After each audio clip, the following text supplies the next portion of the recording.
Bonjour tout le monde.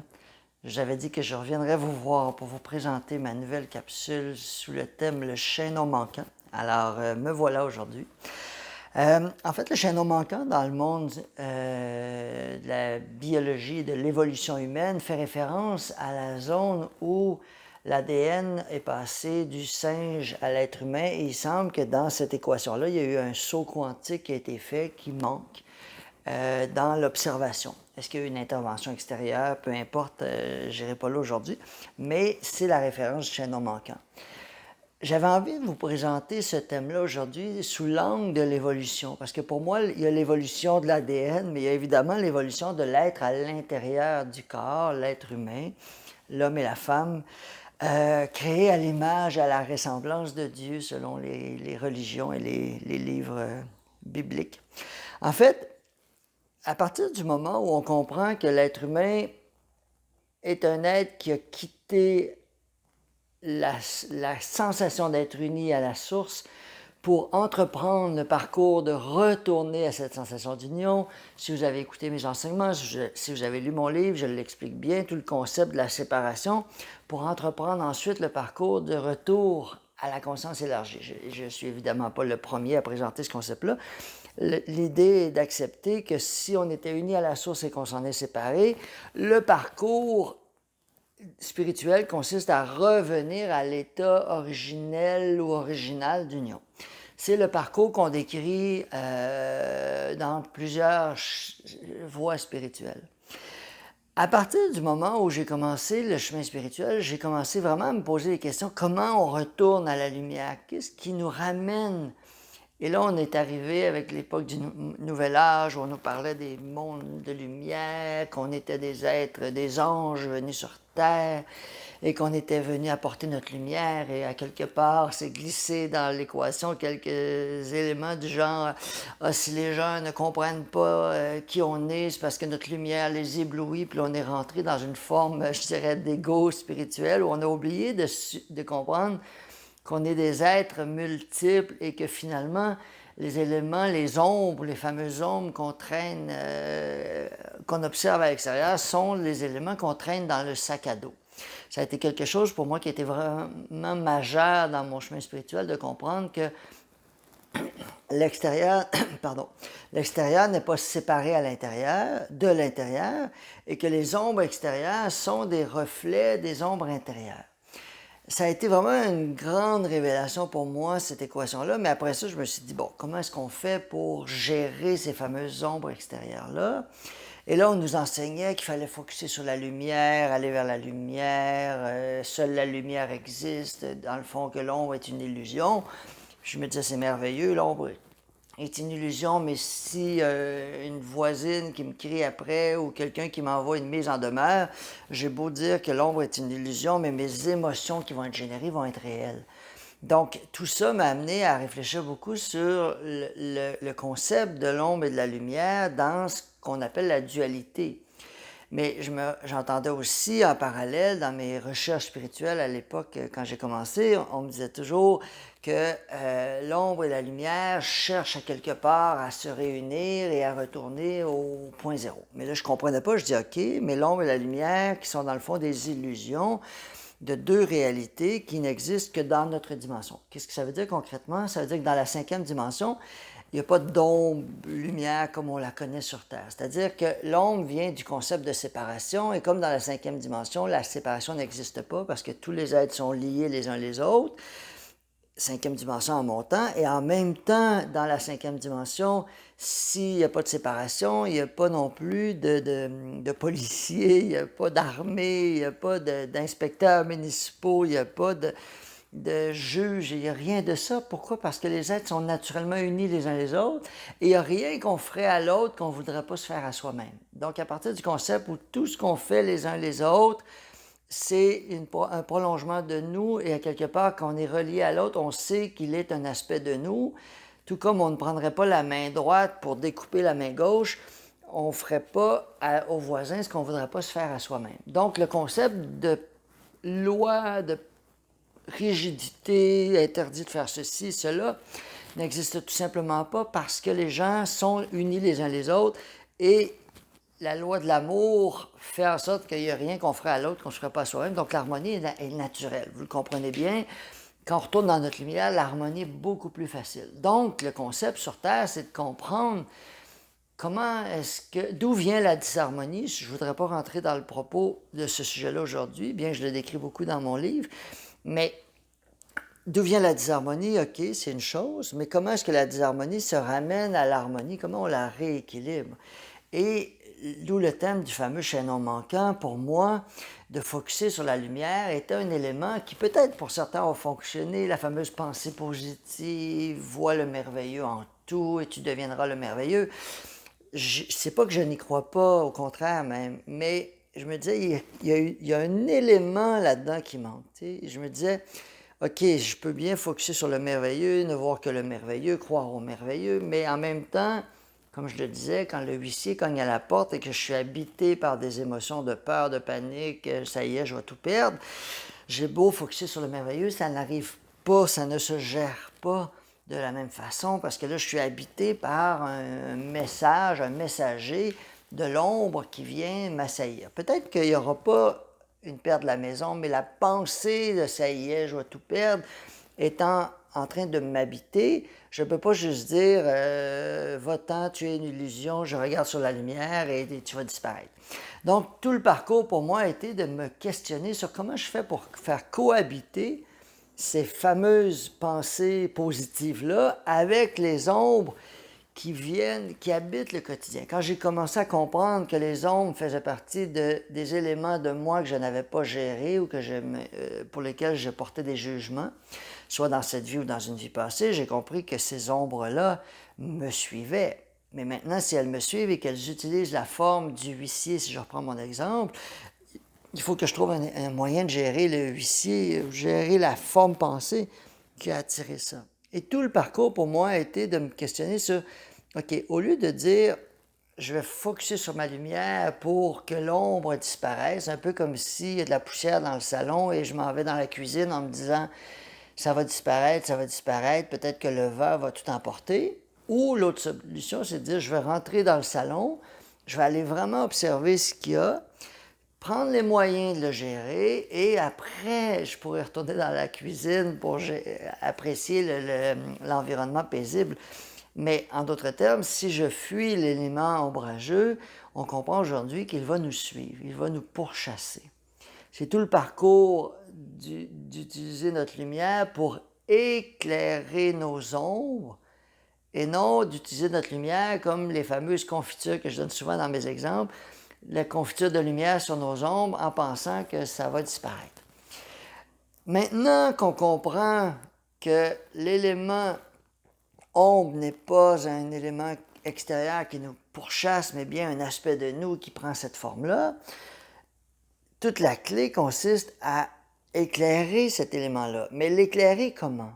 On se dit toujours, OK, mais si je suis habité par la peur, la panique, j'ai beau essayer d'éclairer la peur et la panique, elle va juste prendre encore plus d'espace. Et tout le concept de l'évolution, pour moi, en parallèle, qui consiste à prendre du temps pour me centrer, méditer, contempler, qu'est-ce que ça fait au fond? C'est que ça me donne une perspective de ce qu'on appelle l'essence spirituelle, c'est-à-dire le vrai voyageur à l'intérieur de moi. Le voyageur qui expérimente une vie humaine. Je ne suis pas l'être humain, je suis le voyageur en train de voyager. Un peu comme si je faisais un voyage autour du monde. Une fois, je m'en vais en Australie, une fois, je m'en vais en France, je m'en vais au Chili, je m'en vais en Inde, et que je prenais conscience que j'étais la personne qui avait organisé tous ces voyages-là. Et en même temps, imaginez que, dans mon exemple, une fois que vous êtes rendu en Inde, vous oubliez l'Australie, le Chili, la France, vous êtes complètement habité par l'expérience. Et quand vous revenez dans le voyageur. Puis en même temps, le voyageur est connecté avec le plan d'ensemble. C'est ce qu'on appelle l'âme, c'est la partie de nous qui a la conception de tout le parcours global, de tous les enjeux, de tous les éléments qu'on veut acquérir. Puis en même temps, cette âme-là est connectée avec une conscience unifiée qui est la dimension spirituelle. Je ne dis pas que l'âme n'est pas spirituelle, mais La conception d'être uni à la source vient vraiment de l'esprit, de la sensation d'union avec l'esprit. En fait, je vais plutôt le dire autrement, je veux dire, l'esprit est lié à la connaissance de cette union-là. L'âme est liée à la sensation. Donc, je ne dis pas que l'âme n'a pas la sensation d'être unie, mais l'âme a son parcours et elle cherche à évoluer à travers des expériences qu'elle va aller chercher pour en acquérir la sagesse. Alors que la vision de l'esprit nous maintient unis à la source et nous rappelle qu'on n'a jamais quitté la source. C'est la conscience de Dieu en nous, si vous voulez que je le dise ainsi. Donc, à partir de cette conscience de Dieu en nous, lorsqu'on contemple nos ombres, là, tout d'un coup, les ombres prennent une autre réalité. On commence à les dissiper. Pourquoi? Parce qu'on voit l'illusion de ce qu'elles représentent.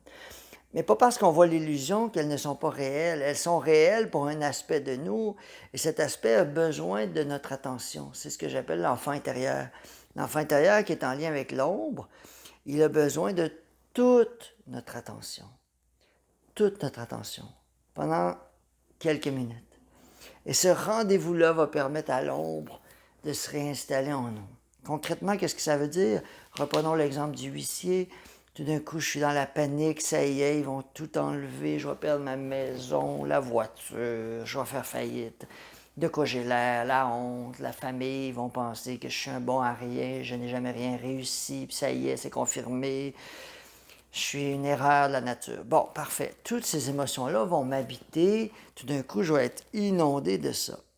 Je ne vous dis pas que le jour 1 de cet événement-là, tout va être réglé, mais à partir du moment où on commence à avoir une nuit ou deux de sommeil, on commence à s'alléger, on commence à prendre la perspective, et tout d'un coup, on contemple ces éléments-là, mais à partir de la compréhension que cela aussi passera, que c'est une illusion. Mais l'illusion, elle est réelle pour une partie de nous. Elle n'est pas une illusion pour l'enfant intérieur, elle est réelle. Donc, c'est pour ça le chaînon manquant, pour moi, c'est que je ne peux pas comprendre cette illusion-là si je ne vis pas l'expérience de la voir comme une réalité. En d'autres termes, si je suis habité par ces peurs-là, elles ont besoin de mon attention. Elles ont besoin de toute mon attention. Mais si je ne deviens inondé par ces peurs-là parce qu'elles prennent toute la place et que je suis convaincu que ça va être ma nouvelle réalité, je suis autant alourdi par les ombres que si je regarde ailleurs, ça va passer, je me divertis, je pense à autre chose et ça va finir par passer. Dans les deux scénarios, il manque un élément, il manque ce que je vais vous présenter aujourd'hui comme le chaînon manquant, c'est-à-dire le moment où je prends toute ma lumière pour éclairer mes ombres. Donc, je comprends qui je suis. Je prends un moment. Dans mes soins individuels, ce que je fais avec les gens, c'est que je les ramène complètement dans leur corps, en commençant par une sensation, une respiration lente au niveau du hara. Si tu es sous le nombril, on va prendre vraiment des respirations pour arriver dans le corps. Ensuite de cette énergie-là, on va la rentrer dans le sol comme des racines d'un arbre et on va la faire monter jusqu'au cœur. Pour moi, c'est la sensation d'une connexion à l'âme qui monte jusqu'au cœur. Après, qu'est-ce qu'on va faire? C'est qu'on va prendre conscience de la dimension esprit en nous, la connexion au grand tout cosmique, vous l'appelez comme vous voulez. Je l'imagine toujours comme une étoile, mais vous imaginez comme vous voulez. Le sens, c'est la sensation. Après ça, comment vous le faites, c'est à vous de le faire comme vous voulez, comment vous le ressentez. Mais j'imagine une étoile qui descend et qui se présente ici et qui arrête au niveau du troisième œil. Et au niveau du troisième œil, on le ressent et ensuite on la fait descendre jusqu'au cœur. Et l'âme et l'esprit au niveau du cœur. Et ensuite, quand ces deux énergies sont unies au niveau du cœur, on va unir le corps physique, la fameuse trinité, corps, âme, esprit. On va unir le corps physique. Et là, à ce moment-là, se réveille en nous cette lumière christique, cette lumière de la source en nous, qui est de la taille de 2 grains de riz, puis qui en même temps possède tous les pouvoirs. Le Maître Jésus l'appelait le Christ. J'aime bien l'appeler le Christ. C'est l'énergie de la cellule de Dieu en nous. Et cette cellule de Dieu-là, lorsqu'elle est allumée, c'est elle qui fait les miracles. Et lorsque la cellule de Dieu est allumée, on peut éclairer nos ombres. Et dans cet état de présence à soi-même, lorsqu'on amène nos ombres, on ne s'en débarrasse pas. On ne met pas des confitures. On prend un rendez-vous avec l'ombre. Et quelques minutes, vraiment, on le voit dans l'énergie, quelques minutes bien ressenties, tout d'un coup, l'ombre s'allège. Je ne dis pas qu'elle disparaît, elle s'allège. Cet élément-là devient de la sagesse. Et peut-être qu'il y aura un autre volet, un autre volet. Au début, c'est la peur de tout perdre. Après ça, c'est la peur de quoi j'ai l'air. Ma réputation. Après ça, c'est la peur de mes enfants n'auront plus rien, je ne saurai plus comment nourrir. Voyez-vous, ce sont des volets qui ont tous besoin de notre éclairage. Et tranquillement, l'élément se transforme, s'allège, et on commence à rentrer en contact avec un autre réseau, c'est-à-dire le monde des possibilités. On commence à avoir de nouvelles pensées qui nous viennent de la source. Des pensées de ne pas penser à aller voir ceci, à gérer cela, à consulter telle personne. Et tout d'un coup, les solutions arrivent. Pourquoi? Parce que j'ai géré la partie ombre et que là, je reviens au point zéro. Quand on est au point zéro, ben là, c'est le temps d'aller vers la fameuse pensée positive. Qu'est-ce que je veux dans ma vie? OK, là, je veux un monde d'abondance, je veux me voir prospère. Tout cela fonctionne. Mais si on ne prend pas le temps d'aller dans le chaînon manquant, la zone où il y a un message qui cherche à être intégré pour nous, la suite sera impossible à faire. Et c'est vraiment ça qui permet à la transformation de se faire. Je dirais qu'il y a environ 100 ans, si vous avez lu le merveilleux livre La vie des maîtres, qui est un livre de chevet pour moi, on enseigne vraiment comment focusser sur l'énergie christique, comment cette énergie devient de plus en plus vivante, de plus en plus présente. Et j'étais complètement habité par ce livre-là. C'est juste qu'au moment où j'ai compris que le livre est merveilleux, mais il manque un élément. Et je ne vous dis pas que c'est absolu, je vous dis que ça a été mon expérience. Mais comme j'enseigne mon expérience, comme vous faites la même chose, moi, c'est comme ça que j'ai mis en place l'approche que j'ai voulu partager aux gens à travers le livre. C'est que je voulais que les gens comprennent ce moment-là où la sagesse, où l'expérience devient de la sagesse, et qu'une fois que la sagesse est acquise, là, on peut créer sa réalité comme on le veut. Mais si on n'a pas acquis la sagesse d'une leçon, d'une ombre, d'un élément qui cherche notre lumière, ça va être très difficile de créer une nouvelle réalité parce que l'ancienne n'est pas complétée. L'enseignement de l'ancienne expérience n'est pas intégré en nous. Et beaucoup de maîtres, dans la vie des maîtres, ont atteint l'ascension en focusant sur cette lumière-là en eux. Mais un jour, j'ai vraiment entendu un maître dire que la nouvelle génération de gens qui vont ascensionner, si on veut, seront des êtres qui vont être complets. C'était ça la symbolique que je voulais amener. Vont être complets parce que cette complétude-là fait en sorte qu'il n'y a plus d'éléments qu'on laisse derrière, mais il y a juste des éléments qu'on intègre à l'intérieur de nous. Alors voilà, je voulais vous donner ce parcours-là plus global. Je vous fais un aperçu.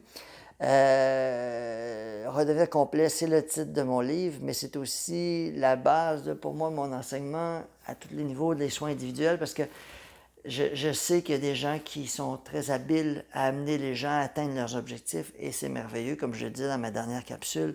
Mais pour moi, si on ne comprend pas le message d'une leçon, la suite va être compliquée à atteindre. Alors voilà, j'avais envie de vous laisser là-dessus et je vous invite à méditer sur les éléments qui semblent vous empêcher d'atteindre vos buts s'il y en a. Et lorsque vous les identifiez, prenez un temps pour vraiment y amener votre lumière. Plus vous y apportez votre lumière, vous acceptez de ressentir ce qui cherche votre lumière, plus ces éléments vont s'alléger et vont s'intégrer en vous. Et là, vous allez pouvoir beaucoup plus facilement passer à une autre étape de votre vie ou de votre expérience parce que l'ancienne va être complétée. Voilà, je suis très heureux d'être venu vous présenter cette petite capsule aujourd'hui. J'essaie de les faire je me donne toujours 20 minutes, mais ça finit toujours par déborder. Alors, je crois qu'aujourd'hui, on est peut-être autour du 20 minutes. Alors, merci et au plaisir.